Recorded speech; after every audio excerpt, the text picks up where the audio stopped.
স্তম্ভ মানে শাহরুখ সকালবেলা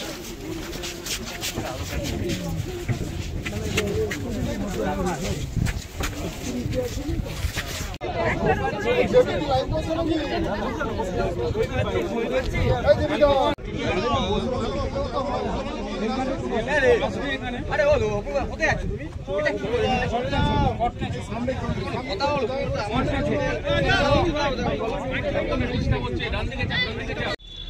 তখন আমরা পুরীর জগন্নাথ মন্দিরের যে হাইট, সেই হাইট অনুযায়ী আমরা এটা করবো বলে ঠিক করি। আমি নিজে জায়গাগুলো ভিজিট করি, আমার সাথে গভর্নমেন্টের সব অফিসাররাও ছিল।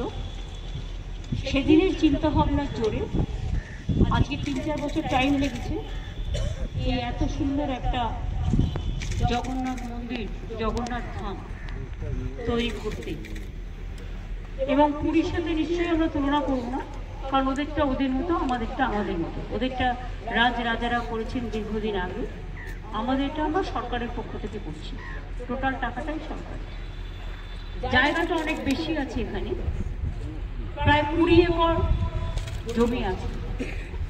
ভোগঘর আলাদা আছে, স্টোর রুম আলাদা আছে, গেস্ট রুম আলাদা আছে, বিশ্রাম নেওয়ার জায়গা আলাদা আছে। পুজো দেওয়ার জন্য পুজোর ডালাঘর তৈরি হবে এবং সেলফ হেল্প গ্রুপের কিছু মেয়েকে লোকাল জিনিস বিক্রি করে দেওয়ার ব্যবস্থাও হবে, পাশে হবে, সেটা তৈরি হবে আস্তে আস্তে। আমরা এখনো পর্যন্ত প্রায় 250 কোটি টাকা খরচা করেছি। আরও হয়তো কিছু খরচা করতে হবে, কারণ মাসির বাড়ির ওদিকটাও আমাদের আরেকটু ডেভেলপ করতে হবে, ঘাটটাও ডেভেলপ করতে হবে। রথযাত্রা এবার থেকে শুরু হবে এখানে, এবং আমরা একটা ট্রাস্টি তৈরি করেছি চিফ সেক্রেটারির নেতৃত্বে।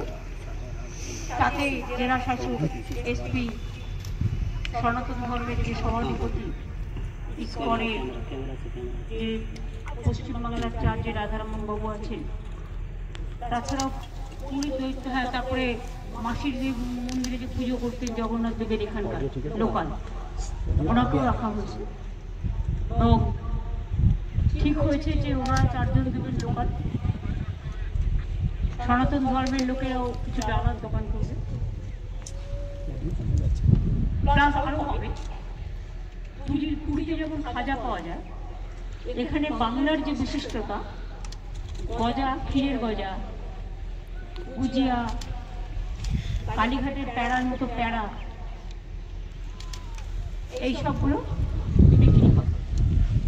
পুজো টুজো দেওয়ার জন্য যে অ্যারেঞ্জমেন্ট, তার জন্য অনেকগুলো ঘর তৈরি করে দেওয়া হবে।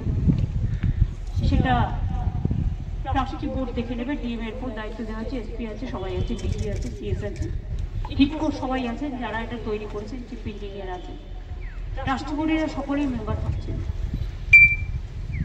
আমরা